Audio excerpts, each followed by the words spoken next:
नमस्कार। कोटवा ताल में बाबा साहेब डॉक्टर बी.आर. अम्बेडकर की प्रतिमा का अनावरण। चूरू के निकटवर्ती गांव कोटवा ताल में कल दिनांक 11 अप्रैल को महात्मा ज्योतिबा फुले की जयंती पर सायं 4 बजे प्रतिमा अनावरण किया गया। खजवाड़ा विधायक गोविंद राम मेघवाल, एडवोकेट सुरेश कला, एडवोकेट सुनील मेघवाल जारिया, एडवोकेट ओम प्रकाश वर्मा की आतिथ्य में संविधान निर्माता भारत रत्न डॉक्टर बी.आर. अम्बेडकर की प्रतिमा का अनावरण संपन्न हुआ। कार्यक्रम के विशिष्ट अतिथि फकीरचंद दानोदिया, राजेंद्र बापू, सद्दाम हुसैन, सुनील खिंची, बंशीधर मेघवाल, किशन मेघवाल, नरेंद्र कोटवाल, लालचंद वालिरी, सोहनराम, आसाराम, कूडाराम, काशीराम, प्रभुराम, मदनलाल, गोपीराम, मालाराम, चौकाराम, नथुराम, रामचंद्र आदि प्रतिमा अनावरण समारोह में शामिल हुए। विधायक गोविंद राम चौहान ने अपने उद्बोधन में कहा कि संविधान की हमें रक्षा करनी और बाबा साहेब के पद चिन्हों पर चलकर जीवन सफल बनाना है। विधायक ने कहा कि बाबा साहेब की तरह अपने बच्चों को भी उच्च एवं उच्च शिक्षा दिलाए। कार्यक्रम के अंदर अनेक प्रतिभाओं का सम्मान किया गया एवं कार्यक्रम आयोजक समिति ने विधायक गोविंद राम चौहान का भी स्वागत किया। कार्यक्रम संयोजक चंद्रभान देवीलाल ओंकार ने बताया कि प्रतिमा अनावरण कार्यक्रम कोविड-19 गाइडलाइन के अनुसार संपन्न हुआ। कार्यक्रम में आए हुए अतिथियों को प्रतीक चिन्ह भेंट किया। का त्याग कर दिया तो वो दिन दूर नहीं जब हम बेहोशी से जागकर पूरे होश और हवास से अपना हक और अधिकार मांगने लगेंगे और वो हक और अधिकार दिलाने के लिए जब आदरणीय गोविंद राम जी मेघवाल जैसा नेतृत्व हमारे पास मौजूद है तो हमें समय का सदुपयोग करते हुए अपने अधिकारों की रक्षा पुरजोर तरीके से करनी होगी। साथ नारा लगाते हैं, मैं अपना स्थान ग्रहण करना चाहूंगा।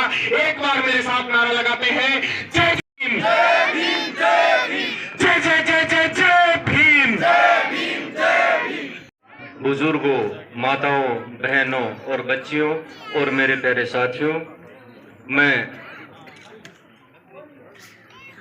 अनावरण आयोजन समिति के तमाम पदाधिकारियों का आभार व्यक्त करता हूं और यहां पधारे हुए मेहमानों का भी आभार व्यक्त करता हूं।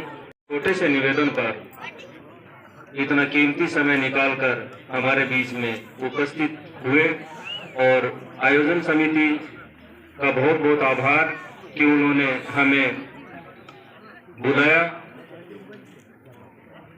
आज की दशा और दिशा पे क्या कहना चाहूँगे युवाओं को? मैं आज मेरा जो आने का उद्देश्य है, कोई आने का उद्देश्य मेरा राजनीतिक नहीं है। हम सामाजिक जागृति लाना चाहते हैं।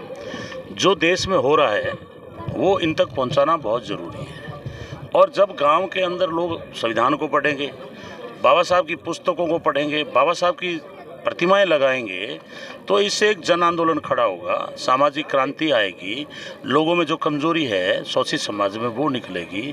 और लोगों में आज भी मतभेद है, क्योंकि आज भी गाँव में बहुत सारा मैंने देखा है कि उनके साथ छुआछूत होती है। तो अगर हम लोग इन बातों को नहीं बोलेंगे तो ये दबे हुए रहेंगे। इसलिए हम इस समाज में पैदा हुए हैं, बाबा साहब ने हमें अधिकार दिया है। और जो लोग हमारे संसद के आगे जाकर के और बाबा साहब का जो संविधान जला रहे हैं, उनको आरक्षण से जलन है, जबकि आरक्षण अनुजाति, ओबीसी और सामान्य वर्ग के वो 10% गरीब लोग, उनको भी मिल रहा है। इसलिए संविधान ही नहीं, वो देश विरोधी भी है जो ऐसा काम कर रहे हैं। इसलिए हम गांव-गांव में अलख जगाएंगे और हम उन जन आंदोलन से जोड़ेंगे। जैसे आज 300 किसान वहाँ 3-5 लाख किसान बैठे हैं, 400 किसान मर गए, 3 काले कानून लगा दिए। तो हमें गाँव में लोगों को जगा करके और जो देश में जो विरुद्ध में गलत तरीके से केंद्र सरकार जो फैसले ले रही है वो भी हम गाँव तक पहुँचाएंगे। बाबा साहब का पहला मूलमंत्र था शिक्षित बनो।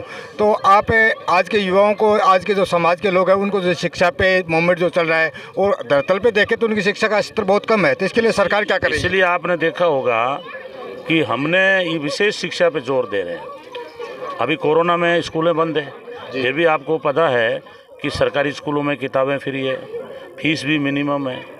इसलिए हमारा सोच यही है कि जब तक गरीब समाज शिक्षित नहीं होगा, ये लोगों को समझ ही नहीं पाएगा, क्योंकि शिक्षा के बिना दिमाग का विकास नहीं हो सकता। ये बात तो ज्योतिबा फुले भी कह गए। इसलिए हमारी जो सरकार है उसका मूल जोर है कि हम गरीब तबके के लोगों को, आम आदमी तक हम लोग शिक्षा को पहुंचाएं। और अभी तो हमने ये तय किया है, जहाँ 5000 की आबादी है वो अंग्रेजी की स्कूल खोलेंगे, मुख्यमंत्री जी ने घोषणा की है। और हमारा एक ही सोच है, आज भी आपने देखा होगा कि हमारा शिक्षा भी जोर है। जिस दिन ये समाज पूरा शिक्षित हो जाएगा, फिर इन पे कोई अन्याय नहीं करेगा। देखिए, राजस्थान के अंदर 34 विधानसभा रिजर्व है, अनुसूचित जाति की रिजर्व है। उनमें एक कद्दावर नेता थे दिवंगत मास्टर भंवरलाल जी। नो डाउट वो दलितों के, किसानों के, मजदूरों के दबंग आवाज के रूप में विधानसभा में गूंजते थे, मजबूत नेता थे। उनके बाद दलित समाज यदि राजस्थान के अंदर वर्तमान में किसी क्रांतिकारी नेता और विधायक के रूप में देखना चाहते हैं, वो गोविंद मेघवाल जी को देखना चाहते हैं। और हमने आशा लगाई कि गोविंद मेघवाल जी राजस्थान के दलितों का नेतृत्व करें।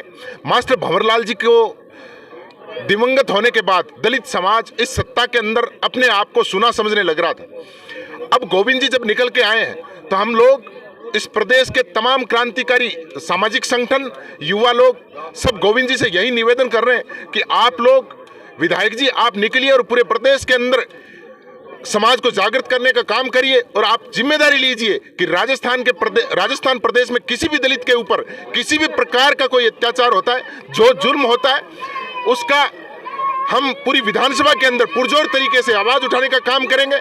और संविधान विरोधी किसी भी गतिविधि में कोई भी लिप्त होगा तो हम बख्शेंगे नहीं। हम गोविंद जी को इसी तरह से देखना चाहते हैं कि वो राजस्थान के दलितों का मजबूत नेतृत्व करें, हम उनके साथ रहेंगे। जय भीम। धन्यवाद।